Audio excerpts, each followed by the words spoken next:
Salut tout le monde, ravi de vous retrouver pour une nouvelle leçon. Avant de la commencer, je voudrais tout d'abord saluer toutes les personnes qui ont eu l'amabilité et la gentillesse d'écrire sur les commentaires des messages très gentils à mon égard et des messages sincèrement très encourageants. C'est quelque chose qui me fait chaud au cœur et qui me donne encore le courage et le plaisir surtout de vous retrouver chaque fois. Alors aujourd'hui, bien sûr sur notre chaîne Point de vue et la rubrique le stylo rouge, nous allons voir une nouvelle notion et toujours on va reprendre un petit peu ce qu'on a vu sur les voyelles et les consonnes et la combinatoire entre consonnes et voyelles et sons. Tout cela, ça va sur le même chemin, si vous voulez, parce que je suis en train de prendre avec vous des notions qui sont enchaînées. C'est-à-dire, on a commencé avec les sons et les lettres, et puis c'était les consonnes et les voyelles. Aujourd'hui, il y a une autre combinatoire qui nous donne les sons composés. C'est ce qu'on appelle des sons composés. Vous connaissez les voyelles, bien sûr, ou les consonnes et les voyelles, l'alphabet de A à Z, mais à part ces sons-là ou ces lettres-là, on peut obtenir aussi des sons composés. Des sons composés, pourquoi? Parce que normalement, un son, c'est ce qu'on entend en prononçant une lettre. Le A, le U, le B, le K, le S, le D, le T, le F. Ce sont des sons. Mais il y a des sons, et ces sons que je viens de prononcer, ce sont des sons qu'on obtient en prononçant une lettre. En prononçant une lettre, que ce soit une voyelle ou une consonne. Mais les sons que nous allons voir aujourd'hui, pourquoi on les appelle des sons composés? Parce qu'ils se composent de plusieurs lettres. Ça peut être 2 ou 3 lettres. D'accord? Pour obtenir ces sons-là, on doit combiner entre plusieurs lettres. Ça peut être des voyelles ou consonnes et voyelles. Et ce sont des lettres, pourquoi j'ai voulu les mentionner dans cette leçon-là ou dans cette séance, c'est parce que la plupart du temps, surtout pour les élèves de la première année, deuxième année, je parle aussi bien du primaire, secteur privé, et pour le secteur public, les élèves du secteur public, c'est à partir de la troisième année. J'espère qu'ils vont commencer le français à partir de la première année. Mais les premières années, en général, de la langue française, pour un élève, ces sons-là, ça constitue un petit peu une difficulté. Alors, c'est pour cette raison-là que j'ai voulu traiter cette notion avec vous. Il s'agit des sons composés, comme vous pouvez voir ici le titre. Et ce sont des sons, comme j'ai dit tout à l'heure, qu'on obtient en combinant entre 2 lettres ou 3. Je vais commencer par les plus faciles, d'accord? À part les sons que j'obtiens en prononçant une seule lettre, j'ai dit qu'on obtient des sons en combinant entre 2 ou 3 lettres. Alors, normalement, la lettre A, c'est une lettre qu'on prononce avec la bouche ouverte. A. Je vais essayer d'être un petit peu plus nette et c'est pour ça que j'ai préféré aujourd'hui visualiser ma vidéo en me mettant devant vous. Comme ça, vous allez voir ma prononciation et c'est ce que je fais avec mes élèves de toute façon. Alors, je voudrais que ça soit aussi pour les personnes qui vont me suivre sur la chaîne. Alors, je disais que la lettre A, c'est une lettre que je prononce avec la bouche ouverte. A, d'accord? Mais la lettre A, quand je la combine avec la lettre U, que c'est une lettre que je prononce avec les lèvres un petit peu serrées, U, alors ça donne le son O. Ça donne le son O. Alors, A-U, je n'ai pas voulu écrire la transcription phonétique. Vous pouvez la revoir sur la vidéo précédente. Toutes les transcriptions phonétiques, je les ai écrites, c'est pour ne pas être plus longue sur cette leçon-là. Pour voir les transcriptions phonétiques de toutes les sons que je vais écrire maintenant, que nous allons voir maintenant, vous pouvez revoir la vidéo précédente. D'accord? Alors ici, nous avons la combinatoire entre A, U. Alors A et U, si on combine les deux sons, ça donne le son O. ça donne le son O. Alors, A, U, ça donne O comme auto. Auto, d'accord? Alors ça, c'est le premier son composé. Le deuxième son composé, toujours, c'est toujours un O, mais cette fois avec E, A, U. E, A, U. Alors, et le E, A, U, ça donne aussi O. O. Et la plupart du temps, ce O, E, A, U, je le trouve à la fin du mot. Je le trouve à la fin du mot. À l'exception d'un seul mot que je vais vous écrire maintenant, c'est le mot beaucoup. Beaucoup, c'est un mot qui s'écrit avec un E, A, U au milieu. Si vous cherchez dans la langue française, c'est à peu près le seul et unique mot qui s'écrit avec E, A, U au milieu. D'accord? Alors, A, U et E, A, U, ce sont des sons qu'on obtient en combinant d'abord pour le premier A, U et le deuxième E, A, U. C'est bon? Alors, je passe à un autre son, c'est celui où je combine O avec I. Alors, O avec I, ça donne le son WA. Wa, wa. Ça donne le son WA. Comme moi. Comme moi, toi, roi, loi, poisson. D'accord? Petit pois. C'est bon? Et je passe au quatrième son, c'est le son 1. Alors, je vais vous dire pourquoi j'ai mis celui-là directement après le wa, parce que j'en aurai besoin ici.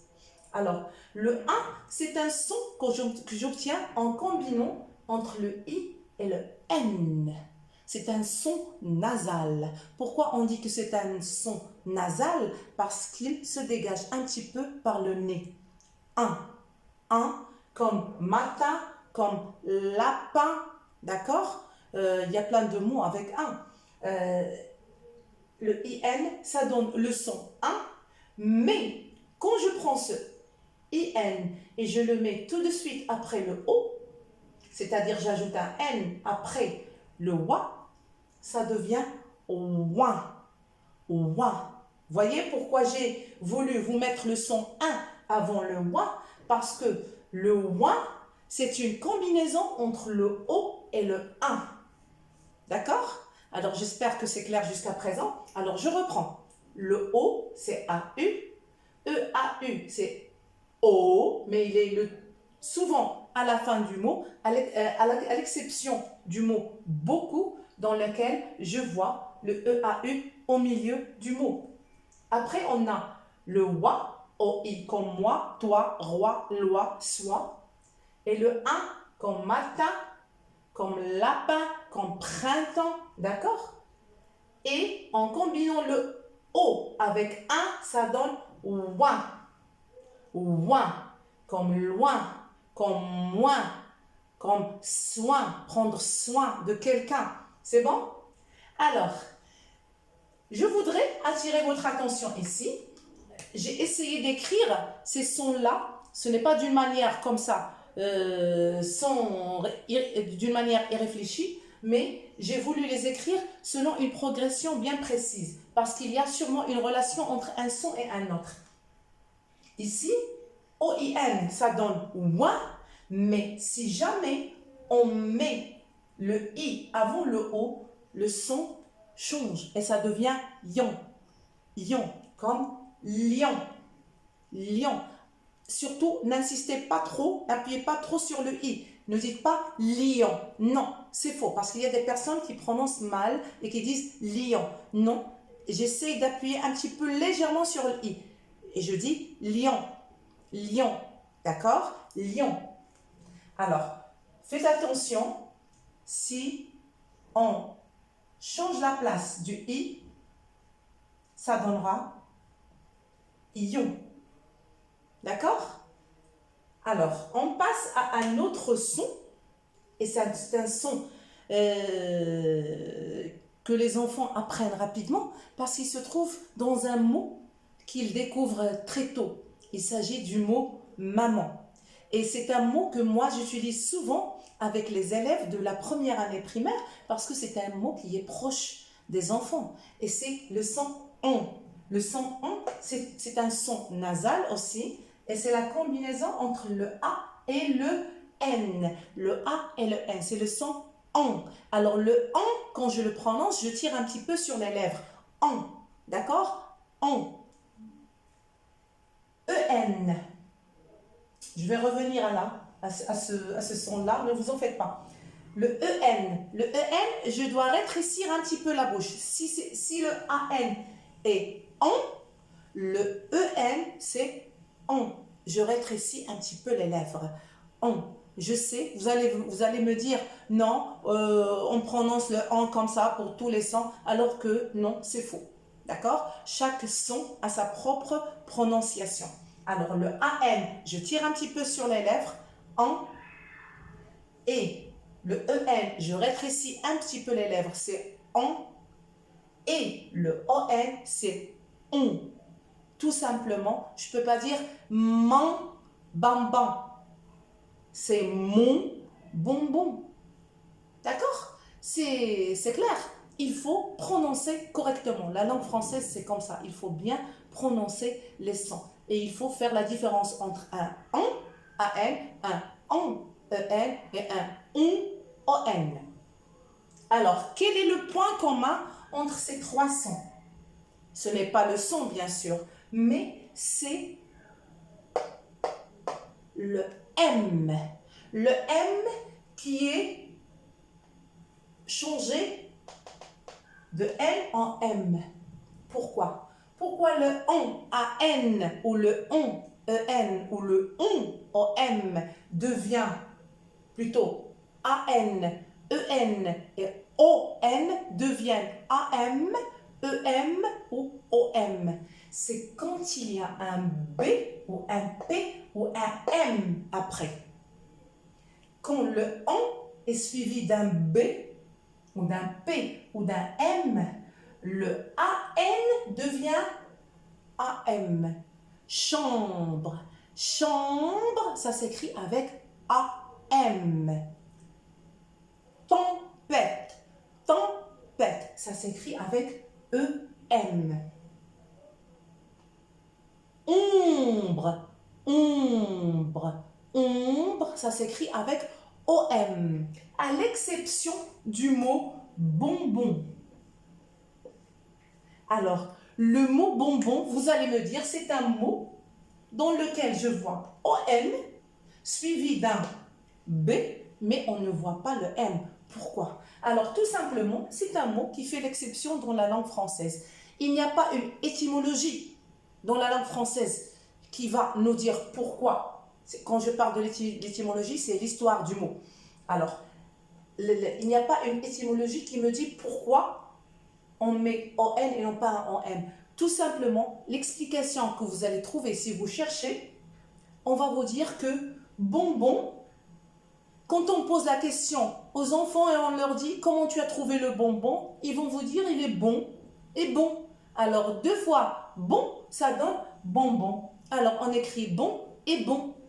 D'accord? Il est délicieux, il est sucré, comme vous voudrez. Et je ne vous conseille pas d'en consommer beaucoup. Alors, bonbon, c'est le seul mot dans lequel il y a le on suivi d'un B, mais je ne vois pas l'écriture avec un M. Il y a un N. D'accord? Mais sinon, quand il y a un B ou un P ou un M, le on devient OM, le on devient EM et le on AN devient AM. C'est bon?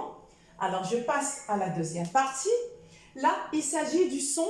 Alors, tout à l'heure, j'ai dit entre le A et le U, ça donne O. Maintenant, le A avec un I.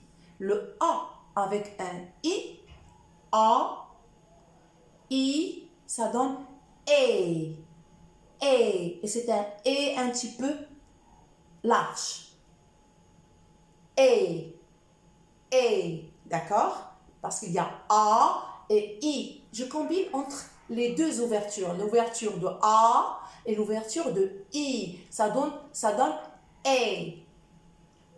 EI, c'est le même principe. Seulement ici, on a un E. Ce n'est pas un A. D'accord? Un E avec un I, ça donne E.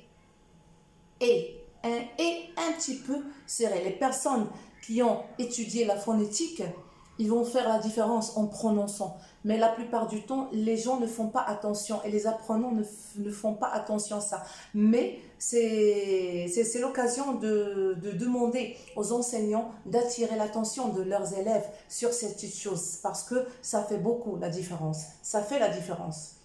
Alors, après le AI, je passe au son suivant.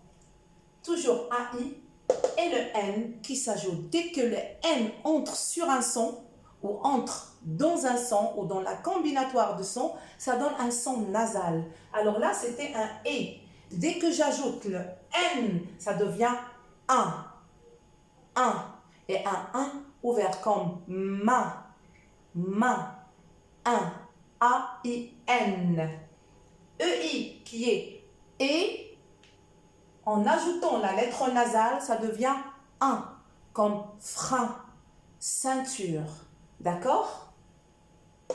Et le un qui est UN, qu'on trouve souvent comme déterminant, un lapin, un ami, un crayon, ça se prononce un, mais un petit peu serré avec les lèvres. Un. Et ce un là, ça s'écrit aussi UM. UM, la plupart du temps à la fin des mots, comme le mot parfum. Parfum, ça s'écrit avec UM. Et le 1 comme lundi, d'accord? Comme lundi, c'est le son 1. C'est un petit peu serré. Il y a un autre 1, parce que si vous vous rappelez, je vous ai déjà dit que la lettre I, c'est comme la lettre Y. Alors, on a dit que IN, ça se prononce 1. Je vois que je ne l'ai pas mentionné ici. Je vais l'écrire. Ah, si, je l'ai mentionné là. C'est le 1. Ici, le Y, c'est comme le I. Mais lui aussi, avec un N, je prononce 1. 1. Comme lynx. Et si vous cherchez sur le dictionnaire ou sur Internet, vous allez trouver plein de mots avec 1 YN, comme lynx, pharynx, il y a plein de mots, d'accord? Et il y a aussi la confusion sur laquelle on peut tomber, c'est entre le EIN et le IEIN. Ça n'a rien à voir, c'est différent, d'accord? Pourquoi? C'est comme ce qu'on a dit tout à l'heure ici. Si on change le I avec le O, ici, le ouin devient ion. Alors, c'est la même chose ici. E-I-N, c'est un, mais dès que vous changez la place du I, ça devient ien. Ien, comme chien, comme lien, le mien, rien, tien, le sien. D'accord?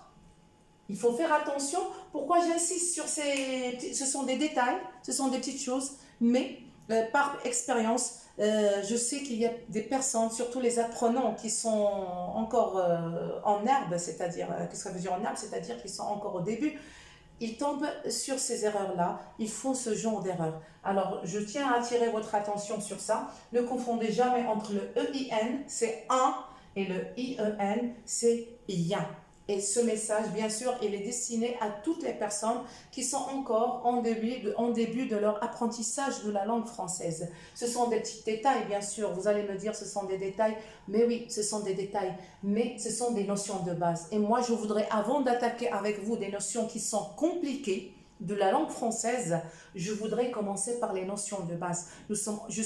Personnellement, j'estime que je suis en train de construire une pyramide et je voudrais bien la commencer en bâtissant la base comme il faut.